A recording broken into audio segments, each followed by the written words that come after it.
Halo, jumpa lagi dengan saya Della dari belajarinternetium.com.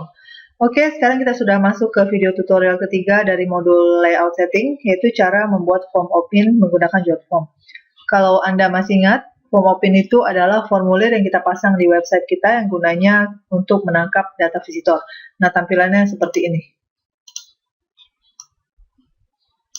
Jadi penting sekali apabila kita punya website, maka kita harus menempelkan formulir ini di website kita supaya kita tidak kehilangan data visitor kita. Ya, jadi setiap kali kita punya website, pastikan Anda sudah menempelkan formulir seperti ini. Nah, kali ini saya akan mengajarkan cara membuat form seperti ini menggunakan JotForm. Sebenarnya ada beberapa situs yang menyiapkan tools gratis untuk membuat formulir seperti ini, tapi di sini saya akan membahas dengan menggunakan JotForm. Karena itu kita buka dulu ke JotForm, ini ya, jotform.com. Kemudian kalau Anda belum pernah punya akun di JotForm, maka kita harus sign up dulu. Kita sign up dulu. Username-nya misalnya, saya bikin Della Rosa. Ada ya. Emailnya saya pakai yang... Jadi Anda harus daftar dulu menggunakan email dan password. Kalau udah, kita klik create my account.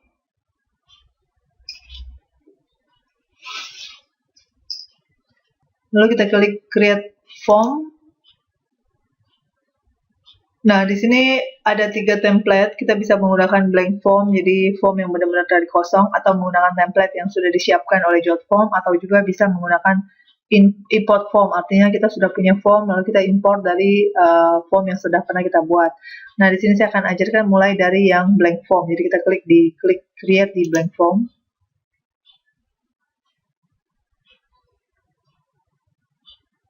Oke, kemudian kita buat pertama headingnya dulu. Heading adalah judulnya. Nah, kita lihat contoh yang tadi. Tadi headingnya apa? Gratis tiket seminar misalnya. Nanti kita ikutin, gratis tiket seminar.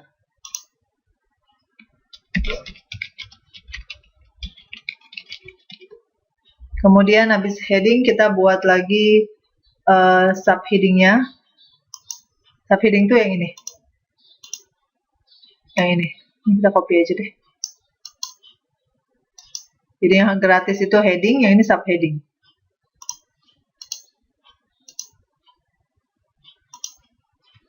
Klik OK. Kemudian kita pilih text box. Nah, text box itu adalah field yang akan diisi oleh si pengunjung. Kalau kita lihat tadi contohnya, di sini ada nama, email, nomor handphone, dan kota. Jadi kita isi di sini nama. Kemudian kita kasih text box lagi. Email. Kemudian text box lagi. Nomor HP, kemudian text box lagi, kota. Oke, jadi di sini Anda bisa menambahkan field apapun yang Anda mau. Kemudian untuk yang harus diisi, artinya required harus diisi, ini kita kasih setting required. Jadi di masing-masing text box ini bisa kita setting, misalnya si nama maunya setelah email, kita move down, tinggal begitu doang. Kalau dia maunya di atas, kita tinggal move up. Kemudian ini belum mau di move up. Kemudian misalnya mau di shrink. Nah, shrink itu artinya dia jadi turun ke bawah. Balikin lagi, expand. Kemudian duplicate. Duplicate itu artinya dengan field yang sama dia bikin lagi persis. Tapi nggak ada gunanya kita bikin hal yang sama, kita buang aja. Kemudian dia bisa apa lagi? Ini untuk menghapus, ini untuk manage multiple field, ini nggak usah. Oke, jadi kita udah buat form isiannya cuma nama, email, nomor handphone, dan kota. Kemudian setelah itu, kasih nama form yang baru saja Anda buat. Anda scroll up, kemudian di sini Anda kasih nama misalnya gratis tiket seminar. Jadi ini dikasih nama sesuai dengan isi dari form yang kita buat supaya kita tahu form ini untuk apa dan form yang satu lagi untuk apa. Karena mungkin aja kita akan membuat lebih dari satu form. Kemudian setelah formnya jadi, kita akan lakukan kalau ada orang isi data di form kita, maka kita kasih dia thank you, say thank you. Maka habis itu kita klik setup dan embed, kemudian klik thank you. Kemudian kita klik di thank you message. Next. Nah, ini kita tulis ucapan terima kasih pada saat dia submit. Boleh pakai yang default atau kalau kita mau ganti, saya udah siapkan. Jadi kata-kata begini, terima kasih, kalau mau konsultasi langsung silakan hubungi saya di gitu. Jadi ini kegedean, fontnya kita kecilin. Oke, kita klik finish. Nah, jadi alurnya adalah ketika orang datang ke website kita, dia lihat formulir itu dan dia tertarik di isi data, kemudian ketika dia klik submit, maka akan muncul thank you page yang tadi.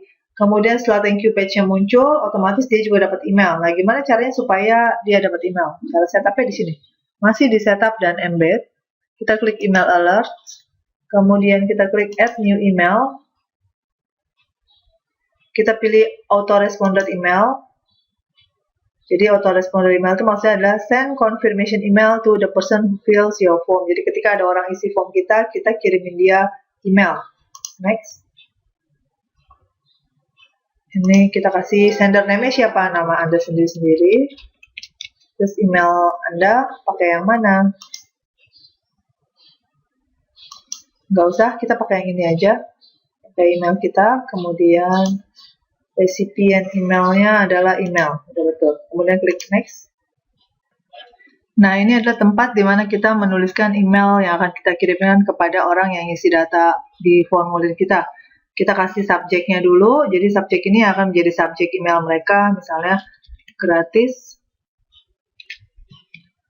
Subjeknya gratis tiket seminar, jadi disesuaikan dengan nama form.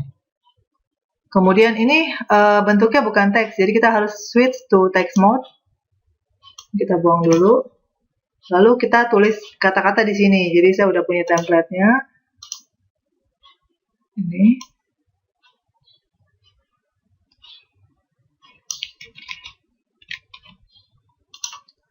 Jadi di sini, nah ini yang di dalam kurung kurawal seperti ini adalah kode. Jadi misalnya ada dua orang isi form di formulir saya di website. Namanya si Andi sama si Mira. Maka saya maunya ketika email itu datang ke email mereka masing-masing, saya mau menyapa mereka secara lebih personal. Makanya saya tuliskan maunya selamat Mira dan selamat Andi gitu. Jadi gimana caranya supaya personal ke satu orang satu nama. Nah, pada saat kita tulis selamat, kemudian berikutnya kita tinggal ambil dari sini, dari form fields. Nah, kita klik aja, sekali aja. Ketika kita bilang begini, maka si Jotform tahu si orang kan pada saat dia isi data ada tempat untuk isi nama. Nah, dari situ dia akan ambil. Jadi nama yang dimasukkan ke situlah yang akan diambil ke email autoresponder ini. Kemudian setiap kali ada kurung kurawal, dibuang, diganti dengan yang ini. Karena masing-masing orang pada saat buat form mungkin aja beda urutan. Jadi mungkin aja namanya dia klik text box-nya di urutan keempat, makanya di sini nama 4. Ini kita buang, ganti. Ini kita buang, ganti. Oke, jadi intinya adalah ketika Anda mau mengambil data si subscriber, maka data subscriber-nya itu bisa kita ambil dari sini. Kan tadi waktu di formulir mereka isi 4 field, ada nama, ada email, ada nomor HP, dan kota. Jadi supaya lebih personal, maka sebaiknya ketika Anda menuliskan email autoresponder, maka Anda menyapa mereka dengan isian yang mereka isi sendiri pada saat mereka mengisi form opt-in. Jadi seperti ini, ketika dia memasukkan nama, maka yang akan diambil adalah namanya masing-masing, jadi nggak nyasar. Kalau misalnya saya contohkan ya, misalnya saya mau kasih email autoresponder-nya begini, halo, nama yang berada di kota. Nah, ketika ada orang ngisi data, misal namanya si Mira berada di Malang misalnya, maka ketika email ini datang ke si Mira, maka si Mira akan bacanya seperti ini. Halo Mira yang ada di Malang. Nah, itu lebih personal. Kemudian ada lagi yang ngisi data, misalnya namanya si Sani. Si Sani berada di Surabaya, maka email yang datang ke si Sani akan berbunyi, halo Sani yang berada di Surabaya. Nah, seperti itu. Jadi penjelasan ini adalah seperti yang barusan saya jelaskan. Saya harap Anda mengerti apa yang saya jelaskan. Ini saya hapus dulu. Kemudian kalau sudah, kita klik finish. Oke, sekarang form opt-in kita sudah jadi. Kalau kita mau lihat, kita tinggal klik preview. Ini adalah form yang barusan kita buat. Tapi kalau Anda tidak suka dengan tampilan yang terlalu polos, misalnya mau dikasih warna, kita bisa mengubah theme-nya namanya atau background. Kita cara ubahnya di sini form style. Terus di sini di atas ada theme. Nah, di sini ada beberapa pilihan yang bisa Anda pilih. Saya gunakan seperti yang di website saya aja, yang ini. Kemudian kalau misalnya ini terlalu panjang nih, ini jaraknya terlalu jauh. Terus kemudian juga ini lebarnya terlalu lebar, itu nanti nggak cukup di website kita. Kita harus ubah lebar dari formulir yang kita buat. Coba kita preview ya. Kita preview dulu.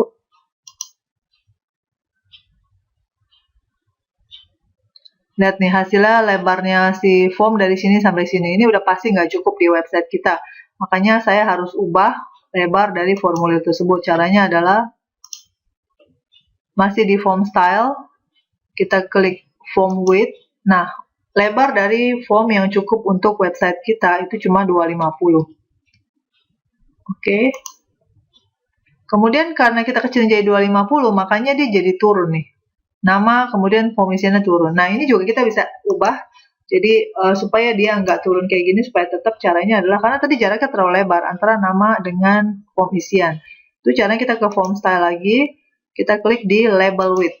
Jadi label width-nya 150 kegedean. Kita ganti jadi 50 aja. Nah, sekarang udah rapi. Kita lihat hasilnya, preview.